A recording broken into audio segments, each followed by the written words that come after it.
I hope I'm not taking you too far out of your way. No, not at all. It was really very gracious of you to offer me a ride home. Well, I know how difficult it is to get a cab at this hour. Ordinarily, I avoid these testimonial dinners like the plague. Sometimes they're a necessary evil. Well, they're tasteless meals, boring speeches, especially when they're one's own. Oh, I thought your speech was very informative indeed. Well, thank you. To tell you the truth, if the honored guest hadn't been a television executive with whom I've had dealings in the past, I think I would have skipped the whole thing. Well, I'm glad I did attend. It forced Logan to come home early from his office and spend the time babysitting with his son.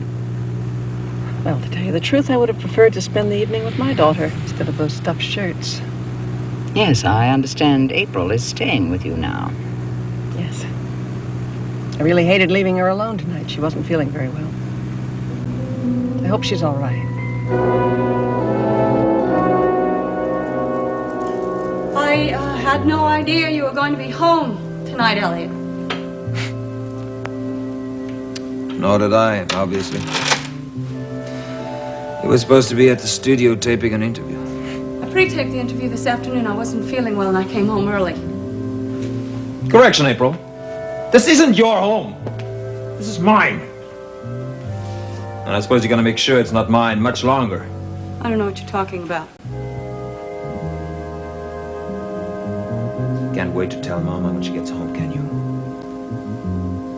Why are you looking at me like that?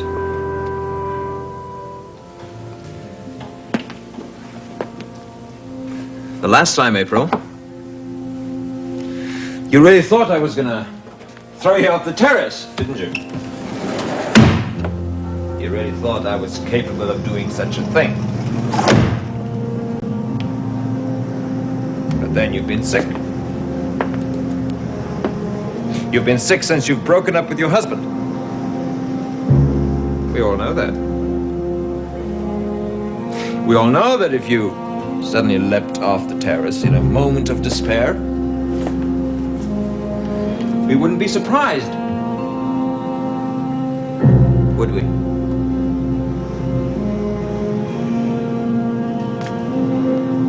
Come, let's take a look at the view, April. You're disgusting.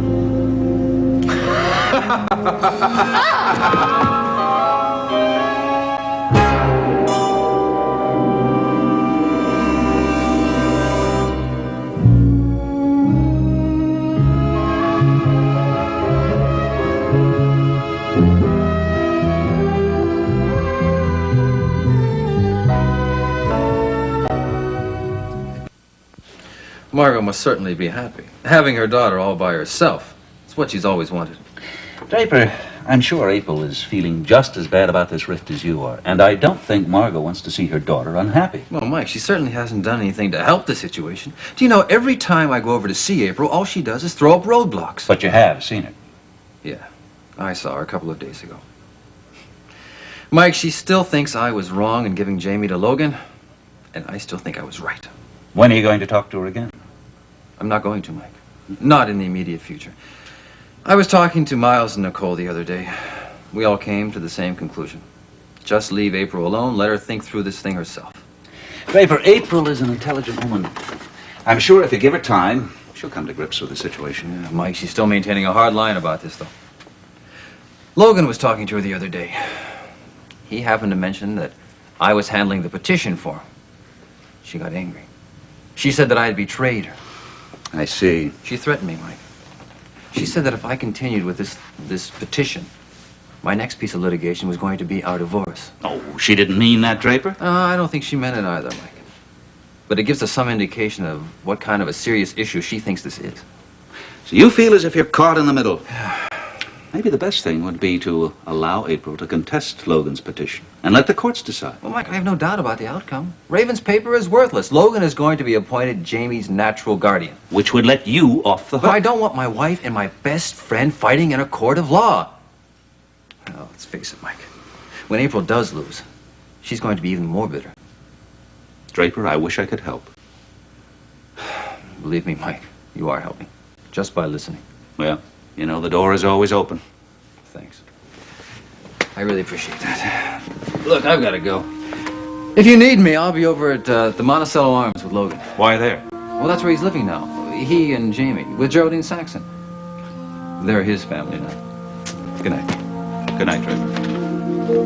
Well, now that I have you both here, this is the perfect opportunity to find out what other members of the police force think of our acting chief, Deborah. Deborah, how do you feel about working for Mr. Stoner? Well, actually, I think he's probably the worst tyrant we've ever had. I'm just kidding, Calvin. I'm just kidding. No, seriously, he's probably deserved the job more than anybody else around. I don't know of anyone who deserves and commands more respect around here than Calvin Stoner. That's quite a testimonial. That is what you told me to say, isn't it? Jokes like that could get you school crossing duty. Excuse me. Stoner. Okay, I'll be right down. Ladies, you'll have to excuse me. What's up? Liquor store's been robbed. They're chasing the guys to the Midwood section now. I'm gonna have to limp down to TCR, I'm afraid. Oh, well, thanks very, very much for your time, My pleasure, Mrs. Carr. See you later, Deborah. Bye, Chief. Deborah, how have you been? Inundated by work. I swear I think every crook in Monticello must be trying to commit the bulk of their crime before the weather turns cold. But you like to keep busy, don't you? To a point. Oh, you don't sound too enthusiastic about your job. I came here to do police work, not paperwork. When this stuff piles up, my spirits go right down. But I am happy that Steve and Calvin are back on the force. Yes, the partners are back together. Well, the Three Musketeers aren't really riding together. Calvin's riding this desk, and Steve is... Well, he's back on active duty again, isn't he? Yeah, but we're not working together as much as we used to. Oh, any special reason? Well, we both have pretty heavy caseloads of our own. But you're still seeing each other, aren't you? I mean, you were at the party together. Well, that was a little different, Nancy. Steve and I aren't dating anymore. We began to drift apart a couple of months ago. We didn't have much contact when he was off working as Paige Madison's bodyguard. Oh, I see. And we both decided, and after we realized that we just wanted different things out of life. Well, Deborah, I suppose it's all for the best. My life sure would be a lot less complicated if I knew what I wanted out of life. I get the feeling you want to talk. Yeah, I do. Nancy, I don't know anybody else I can tell my feelings to. Everybody I feel that I can confide in is also a very good friend of Steve's, and I don't want this to get back to him. I understand. Look, I promise anything you say won't go any further than this room. All right. Nancy, I'm doing something I've never done before. I'm seeing a married man.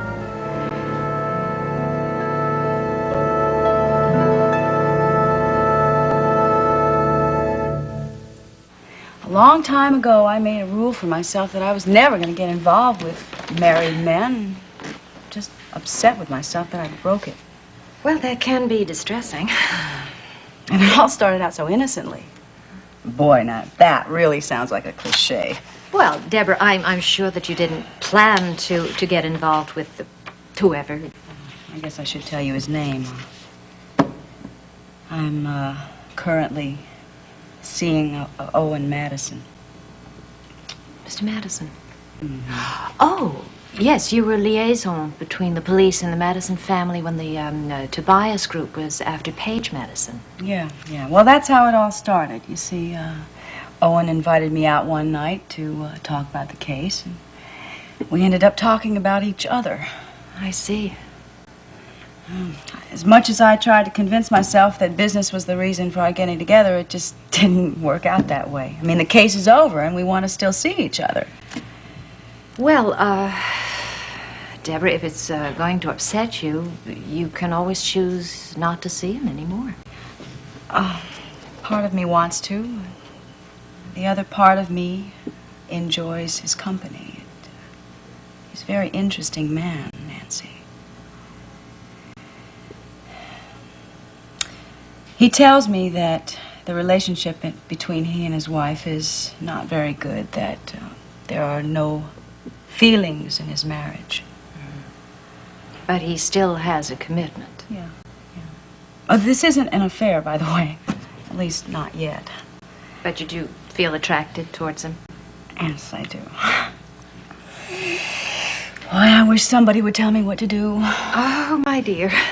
I'm afraid you're the only one who can do that for yourself. I'm afraid myself is very confused at the moment.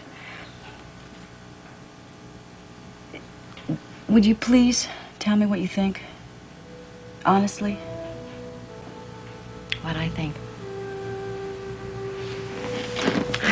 Deborah, I think that most women who get involved in a situation like this usually end up getting hurt. Yeah. I suppose that's true. And I also think that most men who say that their marriages are meaningless, nevertheless, always stay married.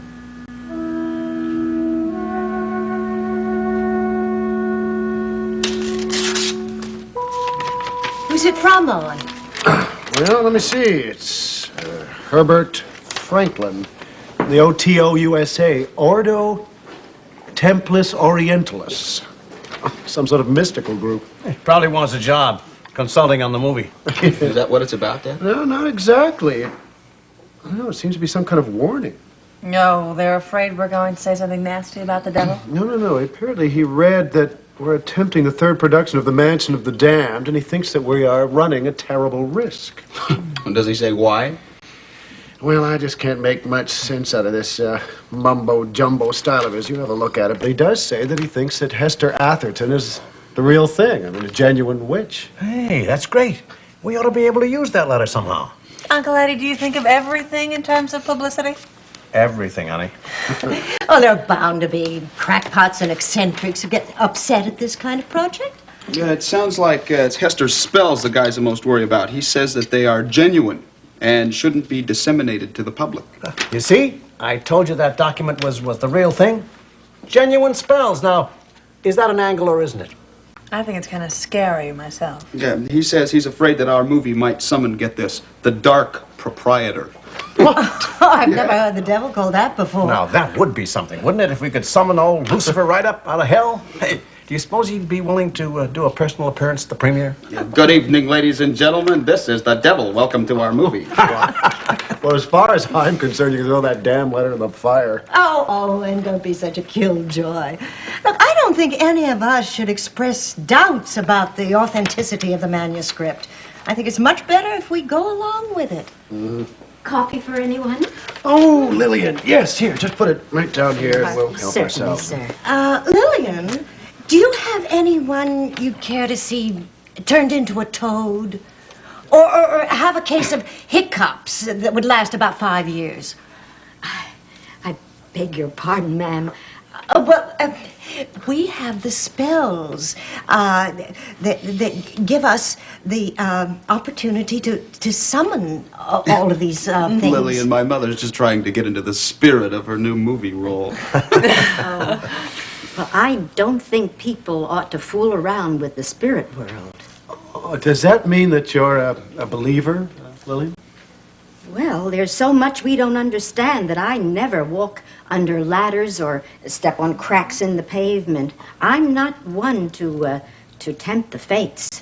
Well, it does exist, Owen, you know. What's that? The ceremony that Hester performs to invoke the devil. It's all right here, word for word. What if Mr. Franklin is right? What if it really works? Will you excuse me, please?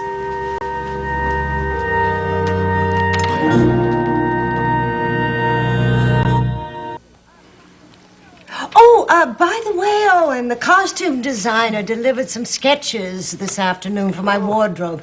I forgot to bring them down with me. Well, it's about time you turned up with something. Dora, do you mind getting them? Oh, well, look, I'm rather tired. Why don't you come up to my room instead?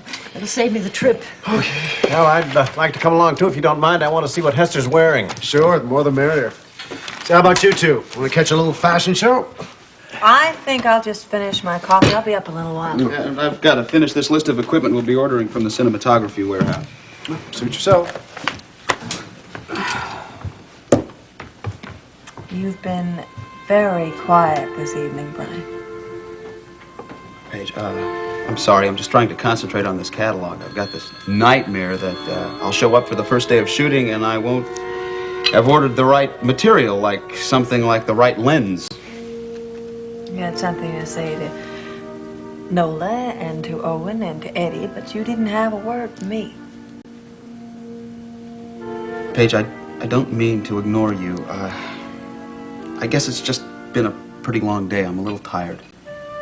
Well, it's awkward for me too, Brian. I don't know how things are between us. Excuse me. Mr. Bryan, there's a phone call for you. It's a lady. I didn't get her name. Oh, thank you, Lily. Hello? Who's this?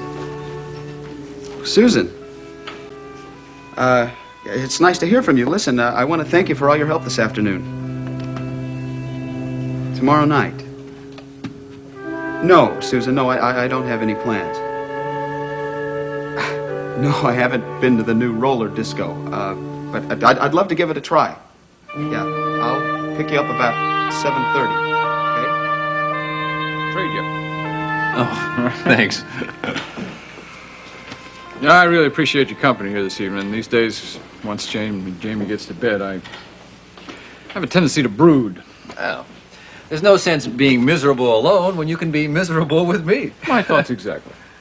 Oh, Logan. I really miss April. Yeah, I bet you do. Wouldn't be surprised if she and Margo were home tonight baking brownies. No, Margo's not home tonight. How do you know that? She was here, came to see me. What for? Hey, don't tell me she wanted to give you a campaign contribution. No, you're half right. Do yourself a favor. Stay away from the woman. The minute she sinks her fangs into you, you'll never get rid of her.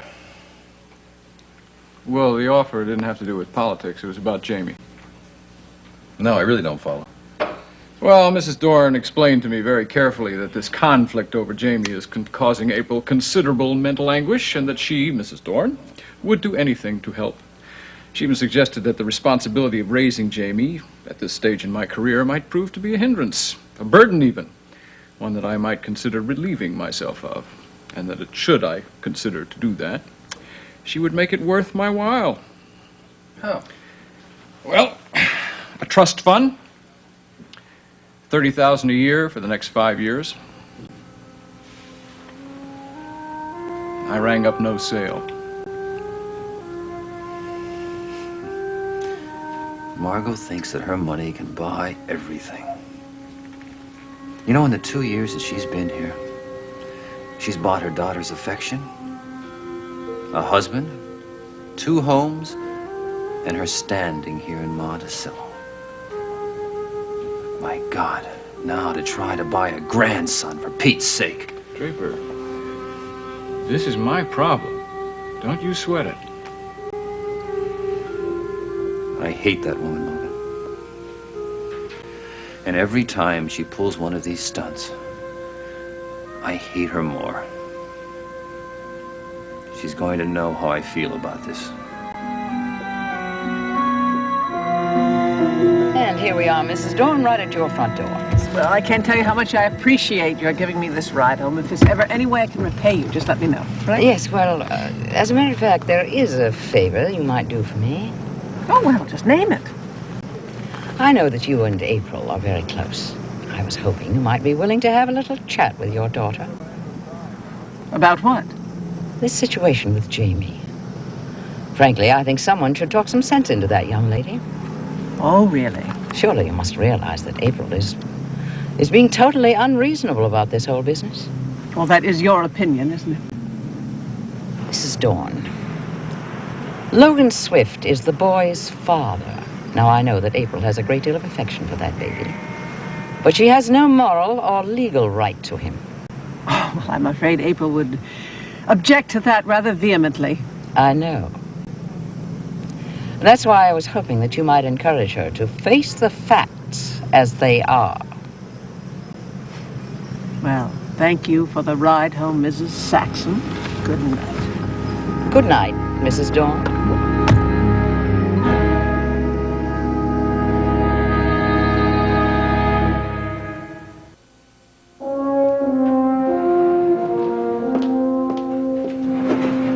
Elliot?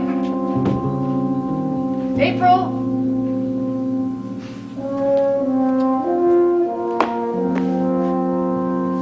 Would leave the door open all night like...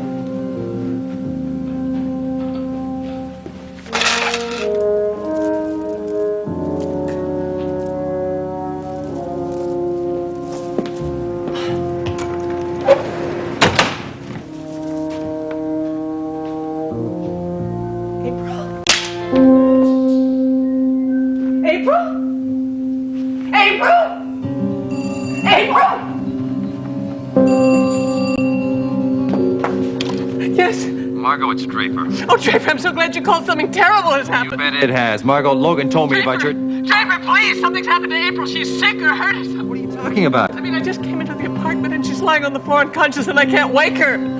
She may be dead.